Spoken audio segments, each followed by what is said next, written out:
15 నెలల భీకర యుద్ధంలో పూర్తిగా ధ్వంసమైన గాజా వీధుల్లో శాంతిరేఖలు ప్రసరించాయి. కానీ విధ్వంస ఛాయలు తొలగిపోలేదు. తాత్కాలిక కాల్పుల విరమణ ఒప్పందంతో తుపాకుల మోత, క్షిపణుల దాడులు ఆగిపోయినా అశాంతి నిశ్శబ్దం రాజ్యమేలుతూనే ఉంది. వేల టన్నుల పేలుడు పదార్థాలను కుమ్మరించిన ఇజ్రాయిల్ పాలస్తీనియన్ల జనావాసాలను దాదాపు శ్మశానాలుగా మార్చేసింది. స్వస్థలాలకు కాలినడకన గుర్రపు బెల్లలో చేరుకుంటున్న స్థానికులకు ఎటు చూసినా వర్ణనాతీత వేదనా దృశ్యాలే కనిపిస్తున్నాయి. లక్షలాది మంది ప్రజల ఇళ్లు ధ్వంసమయ్యాయి. వాటి కింద స్థానికుల జ్ఞాపకాలతో పాటు కలలు కూలిపోయాయి. కొందరు ఆత్మీయులను పోగొట్టుకుంటే మరికొందరు సర్వస్వాన్ని కోల్పోయారు. ప్రతి ముఖం మీద విషాద చారికలే. గాజా శిథిలాలలో 10,000కు పైగా మృతదేహాలు ఉండొచ్చని అంటున్నారు. సహాయక బృందాలు వారిని వెలికి తీస్తున్నాయి.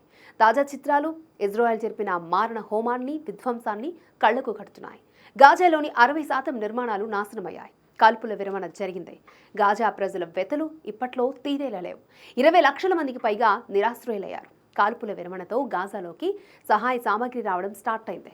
ఈ 16 నెలలుగా గాజా ప్రజలు అనుభవించిన వేదన, బాధ, నష్టాలు, క్షోభ, దుఃఖం, అవమానాలు, క్రూరత్వం నుంచి వారిని బయటకు తీసుకురావాల్సిన బాధ్యత అంతర్జాతీయ సమాజం మీద ఉంది.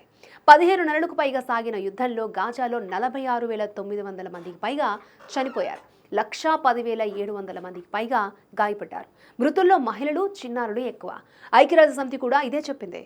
అయితే అధికార మరణాల సంఖ్య వాస్తవంలో 40% పైగా తక్కువ ఉండొచ్చని అంటున్నారు.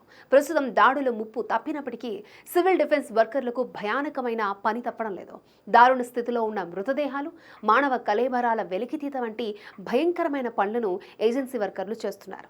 వీధులన్నీ మృతదేహాల్లో పడి ఉన్నాయి. ప్రతి ఏరియాలోని భవనాల కింద ప్రజలున్నారు. ఇదిలా ఉంటే గాజా స్ట్రిప్లోని జనసాంద్రత గల ప్రాంతాల నుంచి ఇజ్రాయిల్ సైన్యం ఉపసంహరణ ప్రక్రియ స్టార్ట్ అయింది. కానీ నిర్వాసితులైన గాజా ప్రజలకు రాకపోకలు ఇంకా ప్రమాదకరంగానే ఉన్నాయి. వీలైనంత త్వరగా తమ ఇళ్లను చూసుకోవాలని చాలా మంది నివాసితులు ఆశగా ఎదురు చూస్తున్నారు.